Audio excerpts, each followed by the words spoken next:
Ladies and gentlemen, you're about to see The Naked City. I'm Burt Leonard, the producer. This story was not photographed in a studio. Quite the contrary.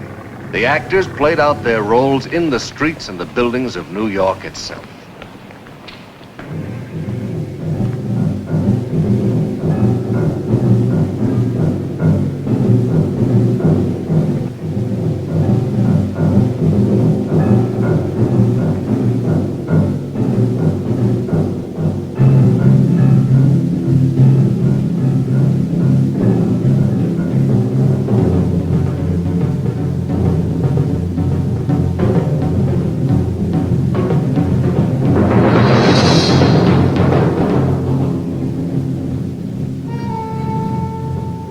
Dapper Eddie Higgins was born 35 years ago at the Lying-In Hospital on 2nd Avenue in the Charity Clinic.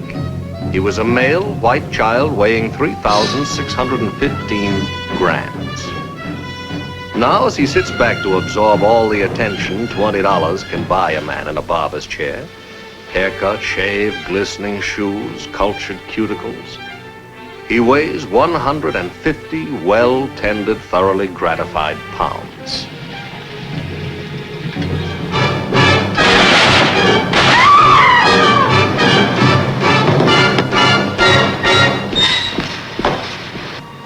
Cassidy. Cassidy.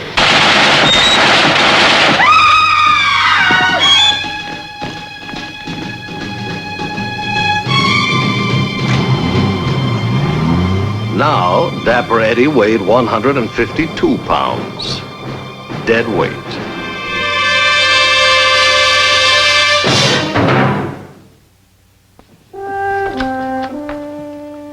Mr. Freeman, in here, please.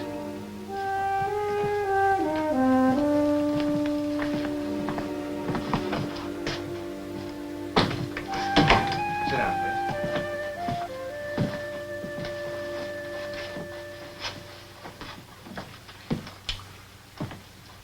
Well, Mr. Freeman, you appear to be a citizen of some substance. Can you shed any light on yesterday's Donnybrook? I'd like to help, of course, but you see, the barber had a towel over my face. A hot towel. So you didn't see anything? What with the towel and all. Mr. Freeman, we're shedding no tears that Higgins is currently on display down at the morgue. We're dealing with ruthless men in a fight for power among themselves. Long as they kill each other quietly and in private, nobody minds too much. But when they come into a public place like commandos and frighten innocent people like yourself, then we know it's time to lift the lid off the sewer. That takes courage. Not from us, because that's our job. But from you, Mr. Freeman, from witnesses who aren't afraid to stand up and point.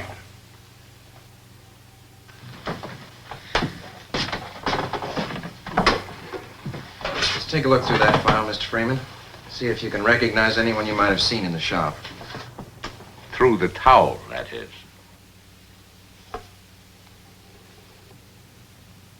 Some of those men worked for a man named Cassidy. Cassidy used to work for Higgins before Higgins got dead. I'm sorry, I don't want to get involved in this. You don't want to get involved? What, do you think you can just stick your head in the sand? Excuse me, Dan. Eli's on the phone. Yes, Eli. Yes? Yes? All right. Same place, 5 minutes.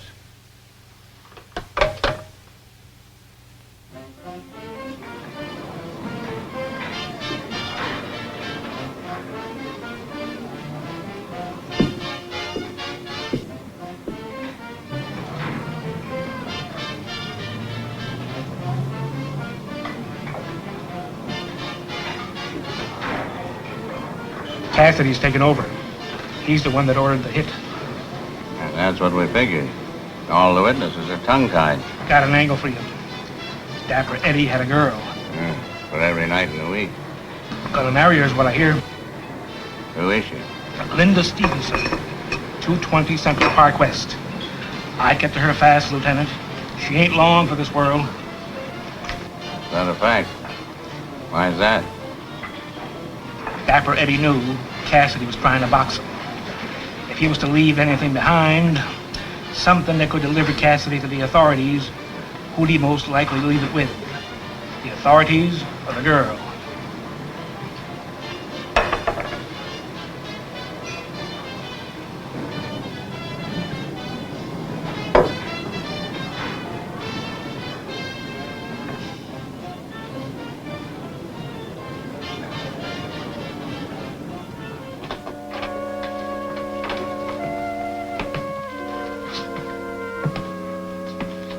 If we need anything more, I'll let you know.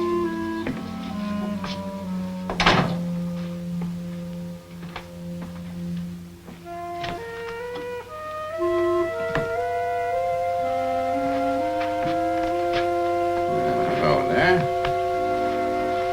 Oh, there, boy.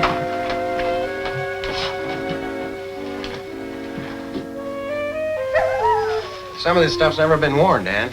Price tag's still on it.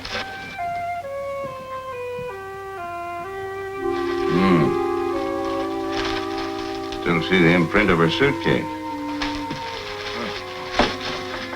Well, she must have been in quite a hurry to leave all this here. And you too, old boy.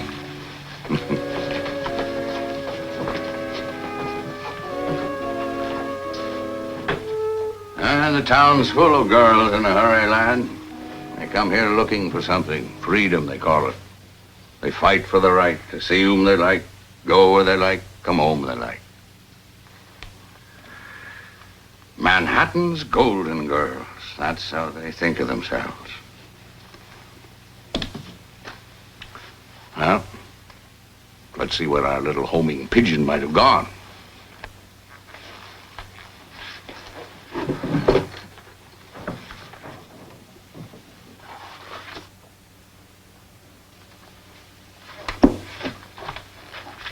Dan, look here. Linda Stevenson, Econ 1A, New York University.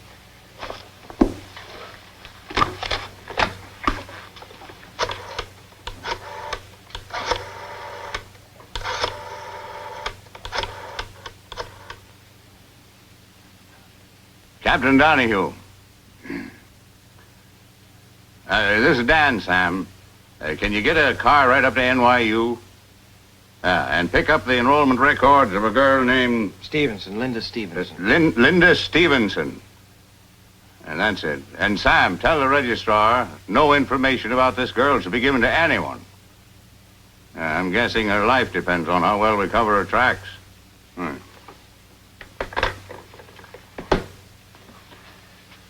Looks like Ohio. Or Indiana, maybe, huh? Well, wherever she is, lad, I'm sending you after her. Beyond Sands Point and Long Island Sound, a jagged cluster of underwater reefs constitutes one of the great shipping hazards on the eastern coast. Perched on Execution Rock in the very middle of this reef and barely clear of the washing swells is a lighthouse. Its keeper is Andrew Stevenson, and he has a daughter. What's it for, Daddy? It's a bird guard. The service gave me a new lens, and it's been pulling birds in here like moth to the flame. Why, only last week a duck flew smack into the glass, and I found him next morning dead as a doornail. So, I'll fasten the net out here like this, and then if they fly into it, they may lose a few feathers, but they'll live to fly another day. You wouldn't remember it, sister, but when you were only 6, it was while your mother was still with us. I used to sneak up here, shoot a duck or two while they were flying south, just to decorate the table, you know. And every time I shot one, you'd cry all night. You know what you finally said? Daddy, a bird's only good for flying. Why don't you let it stay up in the sky? Why do you want to make it fall down? Some things never leave a man's mind.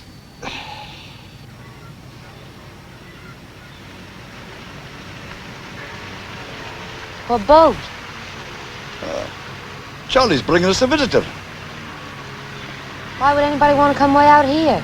An inspector from the service probably wants to know how I like the new lens. Here, better brisk yourself up, sister. We'll go and welcome him aboard. I'll call you, Charlie, when Mr. Halloran's ready to leave. Come on, lad.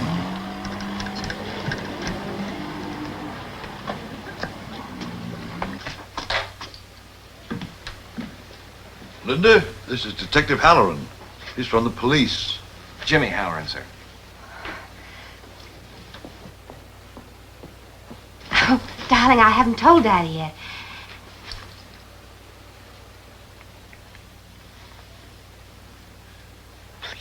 Please pretend I'll explain later.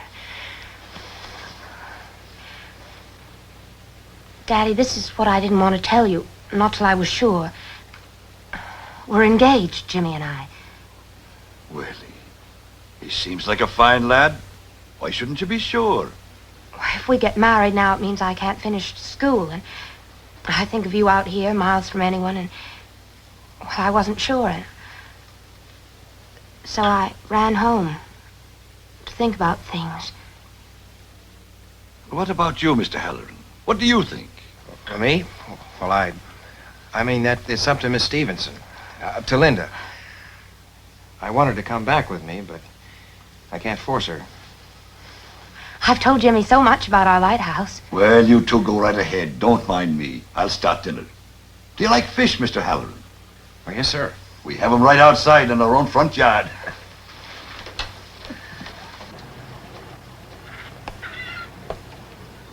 How did you find me? Well, it wasn't easy. This is the last place in the world where anybody'd look for me. Yes, you're right about that. We tried all the others. Your friends, school, that apartment. You must think of me. I don't mean about what I just did pretending we're engaged. I had to do that. It would destroy him if he knew about... I mean, that apartment and all those clothes. You left your dog, Miss Stevenson. I didn't want to take her. I didn't want to take anything that could remind me of...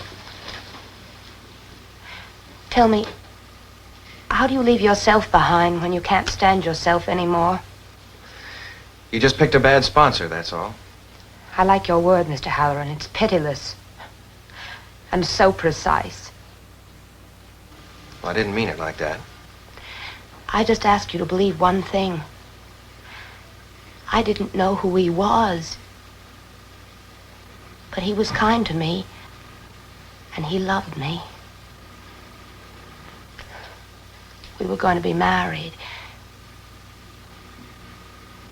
Then last week, he brought me a folder of papers. My life insurance policy, he called it. Told me not to open it, just keep it hidden. As long as I had it, I was safe. I was terribly frightened. But you did open it? Not till the day before yesterday. Not till I'd seen the papers and realized who he was. You'd best set the table, sister, and get some potatoes boiling. And you'd best set it for 7. 7? Aye, there's another boat coming in. 4 men aboard.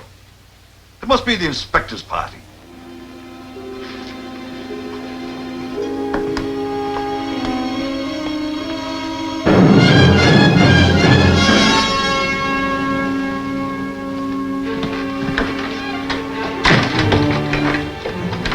Look, please, both of you, get upstairs and stay clear of the door.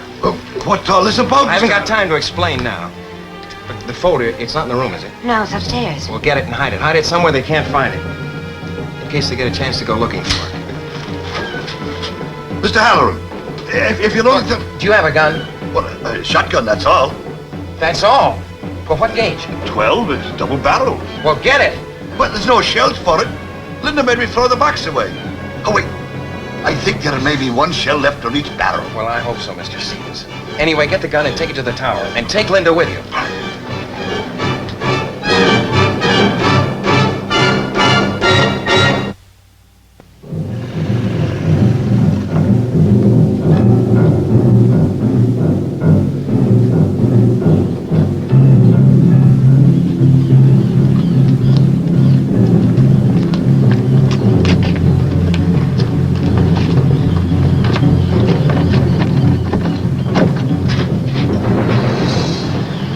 Blasted.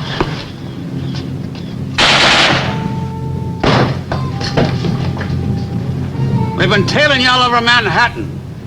You're a bright cop, huh? A regular bird dog the way you tailed that girl. Well, it's faster than we could have done it, but that's what we have a police force for, huh? We know you're all alone. Tough, huh? We're gonna give you a regular burial at sea.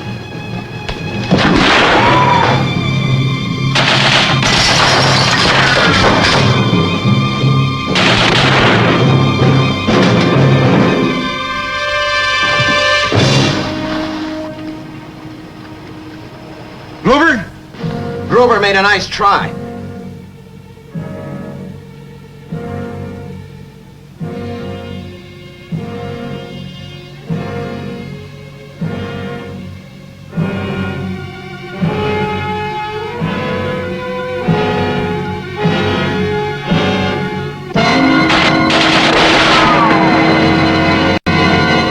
Well, he was after Gruber's gun.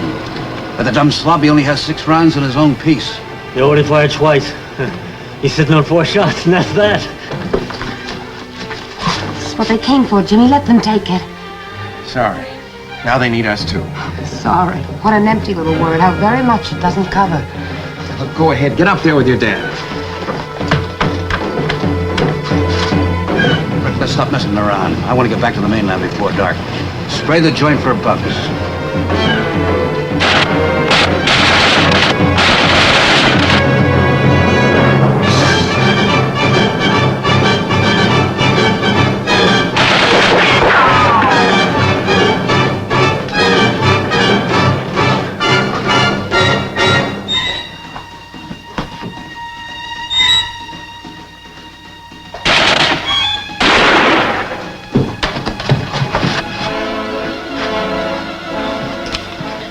Bad?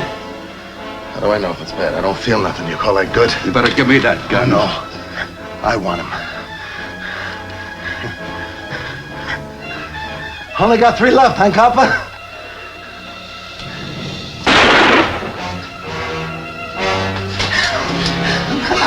Two more to go, head copper! Get your hands off it, college boy.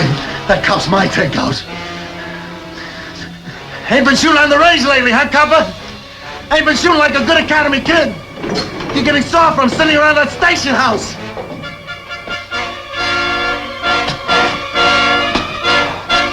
You got a radio telephone? Down below? Great. I should have thought of that while I was downstairs.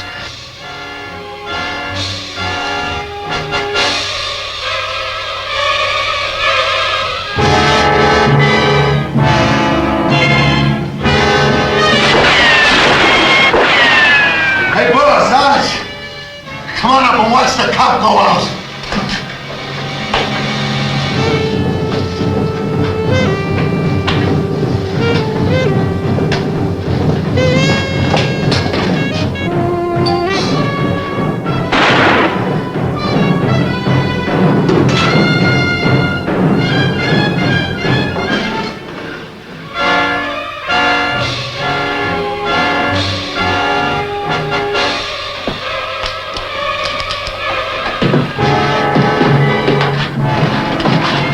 Son, the foreign trigger.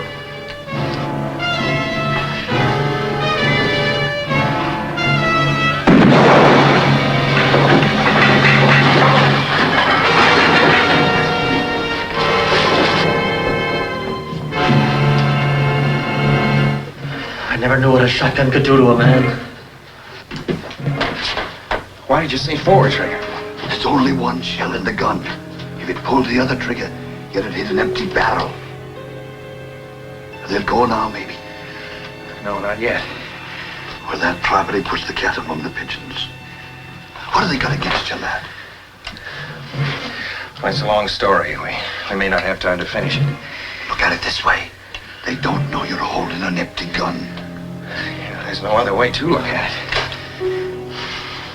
Look, Mr. Stevenson, can you get up in the tower and see if you can find any boats we can signal? Aye, lad. I've wanted some things in my life, but I never wanted nothing like I want that cop. And I never want nothing I don't get.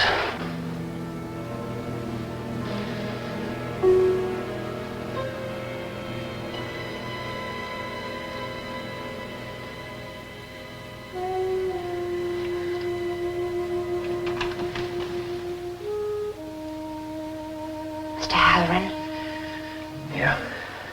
Not many men would have covered for me. Thank you. Now forget it. Mother and I used to come up here at night to check the lantern.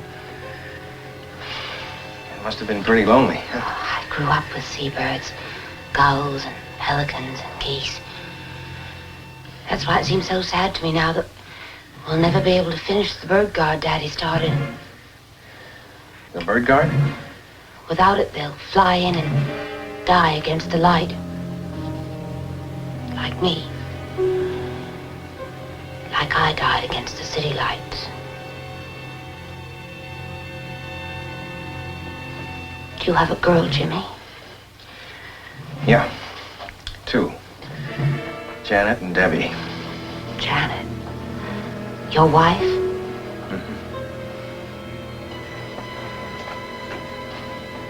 Now get back, get back.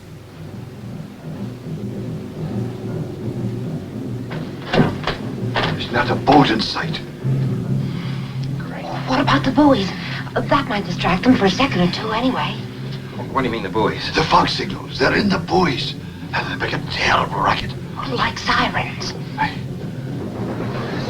Well, how do you start them? On the switch panel. You throw the switch, that activates the motors, and that runs the compressors. All right, look. You get over there on the board. And when I give you the signal, you pull every switch you've got. Hala.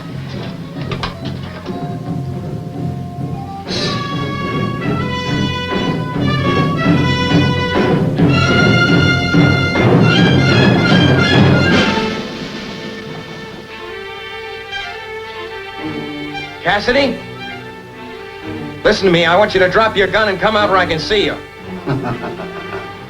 I'll tell him when I see him. You've got less than a minute. That's what we figure you got left in breathing time. You forgot something, Cassidy. The radio telephone. There's a police launch due here in 45 seconds. Why tell us? Just like Brick wanted me, I want you now. Yes, this is personal. Think he's bluffing? Of course he is. We saw the radio telephone down below. He may have an extension. No, I doubt it. You're a pretty inventive fellow, aren't you, Copper? Except like most cops, you think because you got a bright badge that makes you bright. All right, you've got 10 seconds, and don't say I didn't warn you.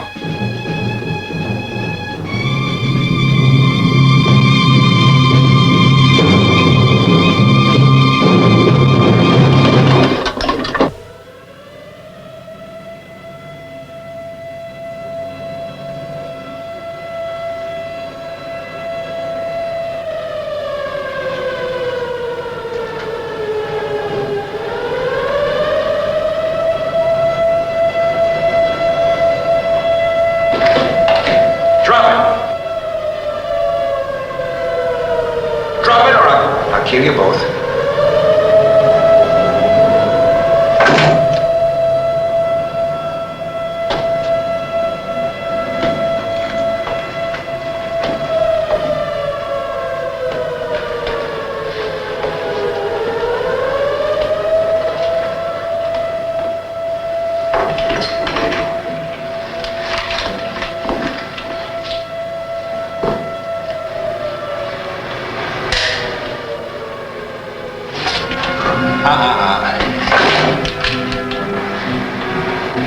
You don't want to miss your trial, do you, Mr. Cassidy?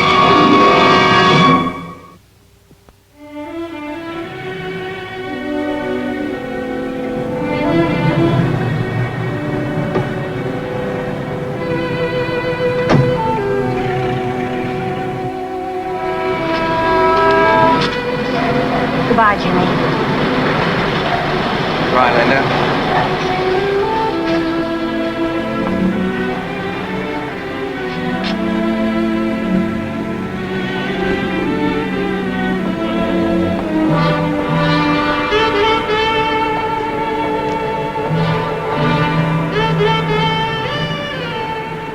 You think it's okay?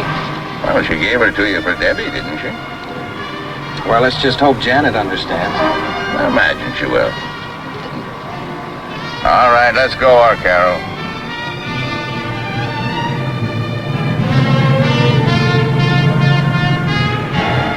There are 8 million stories in the naked city.